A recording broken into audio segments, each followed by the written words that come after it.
Hello, in this video we are going to see simulation about basic concept of econometrics.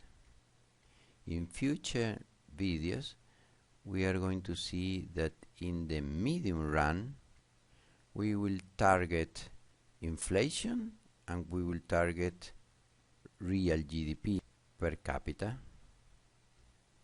So the first question is, what is the criterion that we use to choose the target for inflation and for real GDP?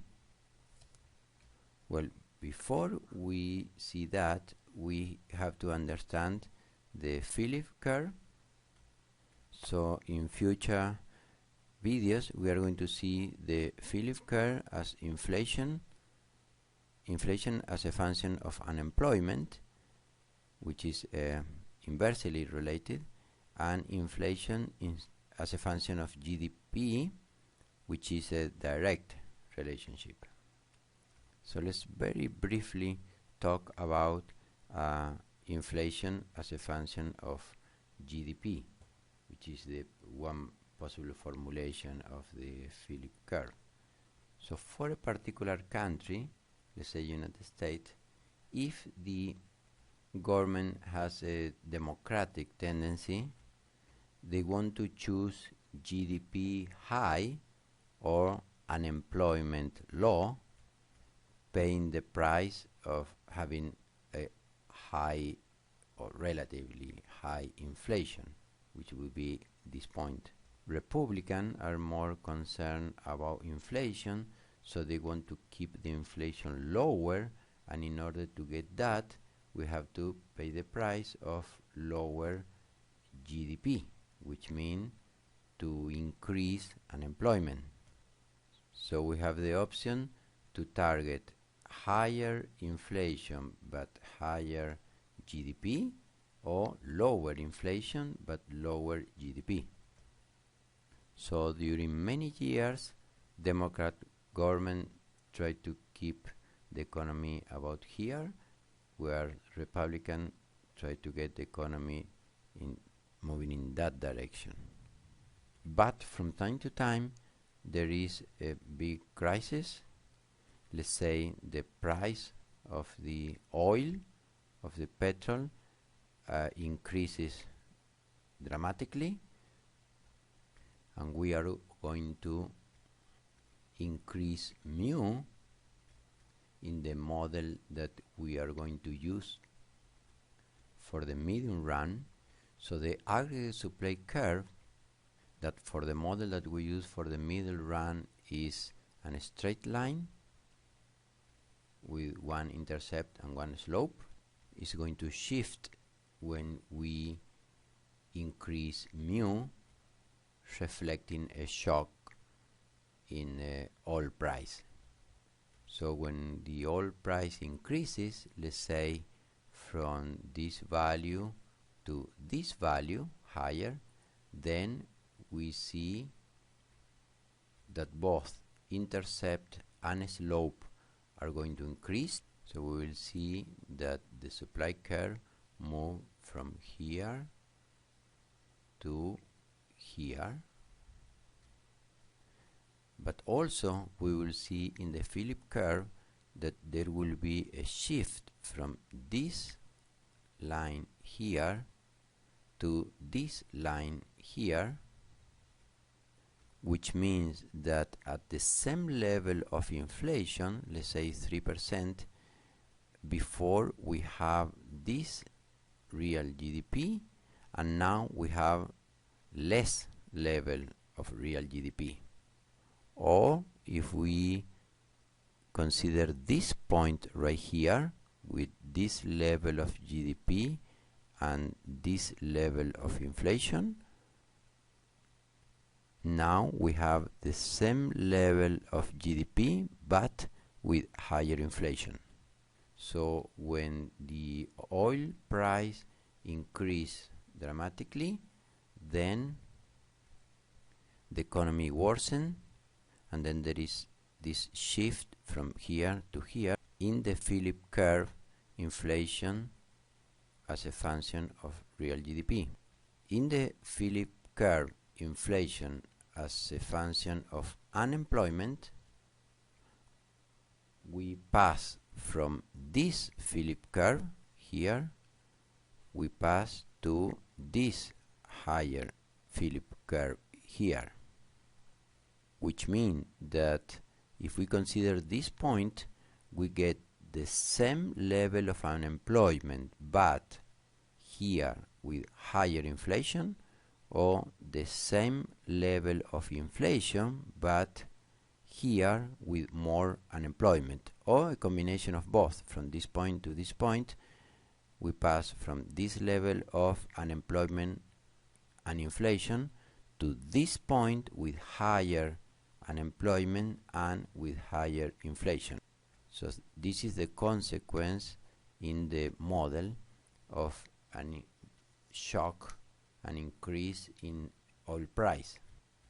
So we are going to see this with much more detail in future videos when we see the medium run. But what I want to show in this video is the econometric part of the Philip curve. So this is what I am going to show now. Okay, so let's go to the econometric part. We have seen in the previous video that if we want to approximate the cost function, then we choose polynomial degree 3. Let's take only 10 points, and then we have seen that we can't choose the particular data for particular firm. So let's say this is the cost function. Well, if the polynomial degree is 2, then what we are going to have is the typical U form. Let's see it.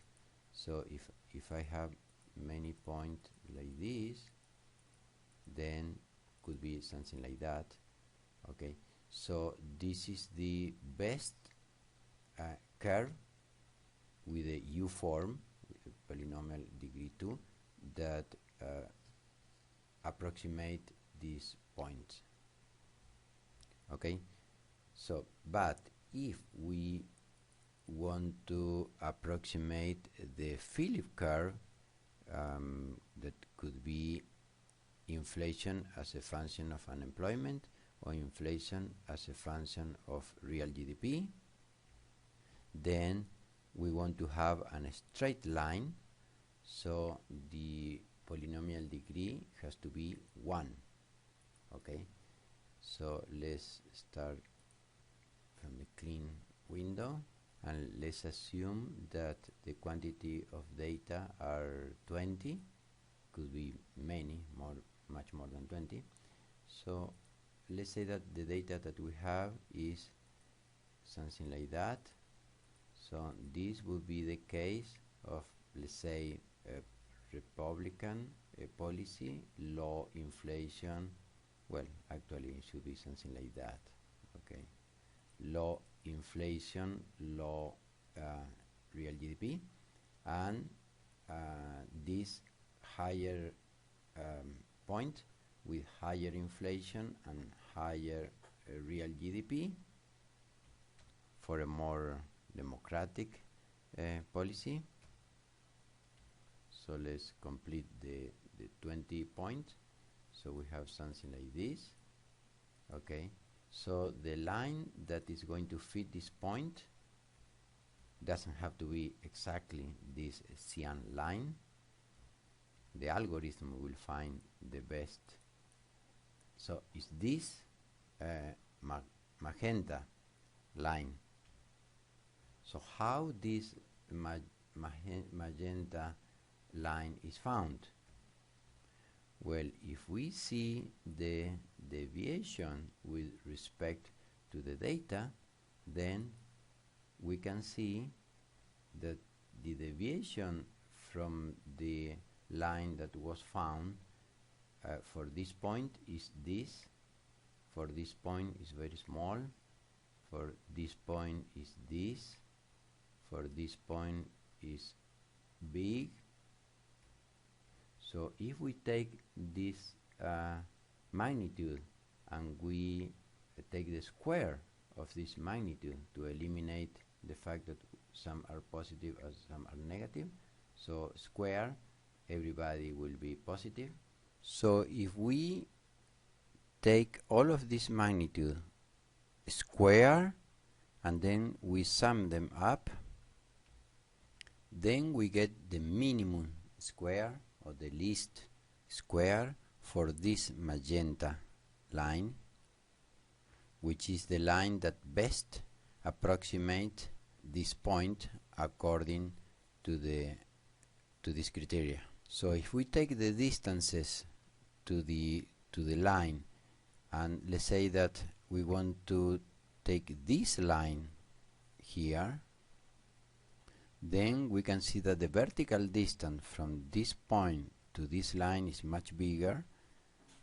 From this point to this line is much bigger. So the square of all of these distances, when we sum it up, we will get a much bigger number.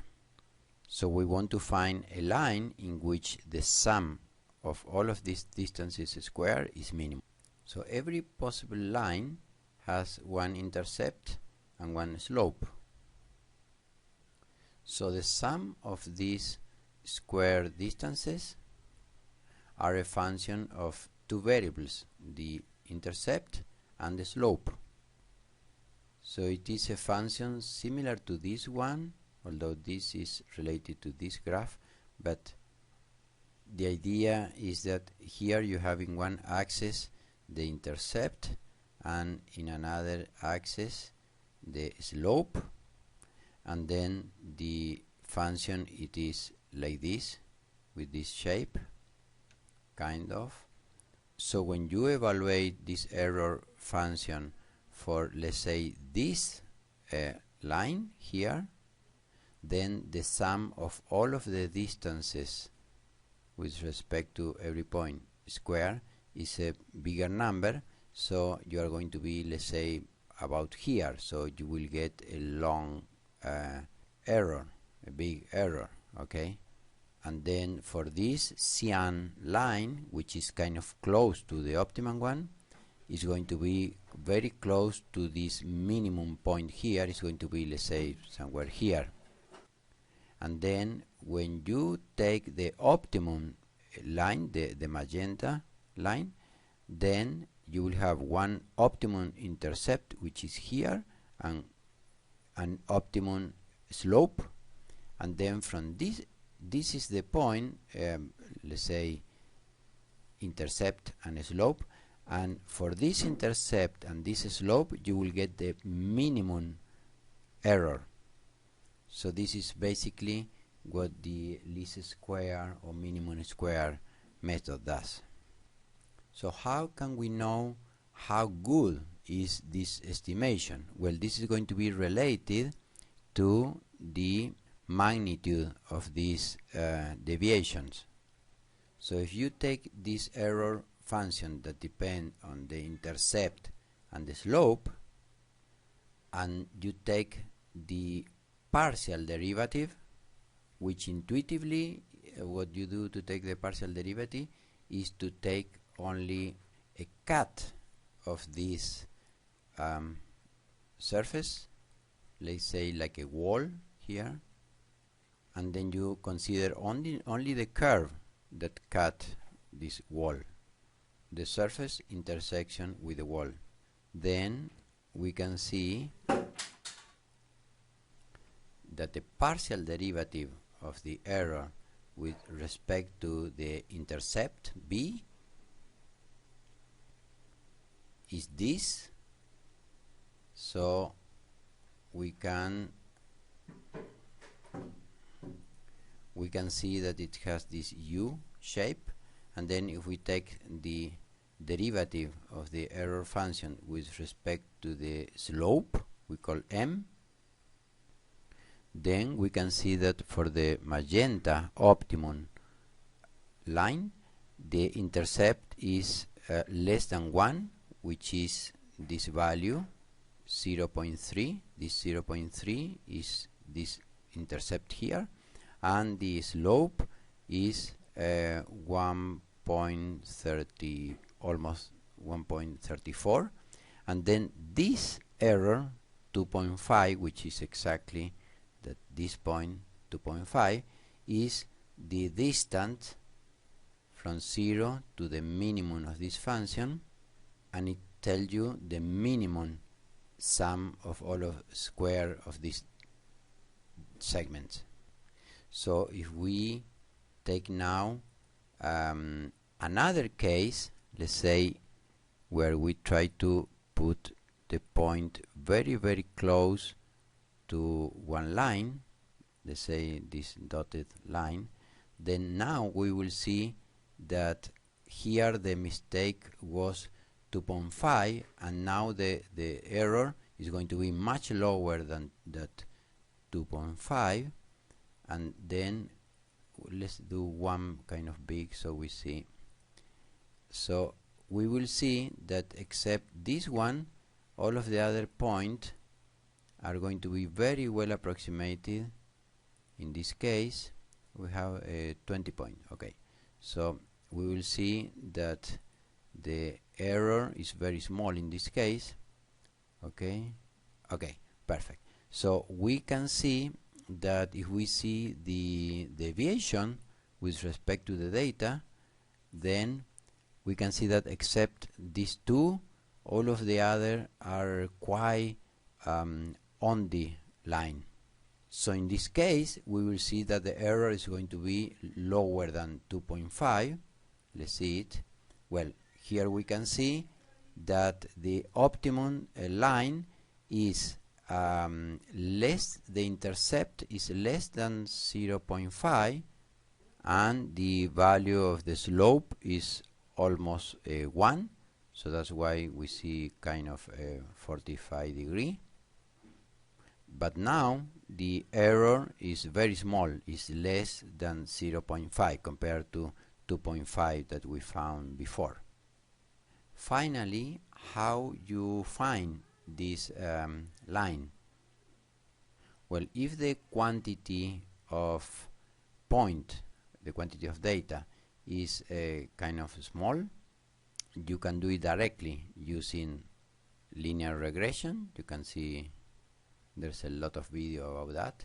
But if the quantity of data is very very big, then the statistic expression in terms of variance takes too long, and then we need artificial neuron method to find the proper line.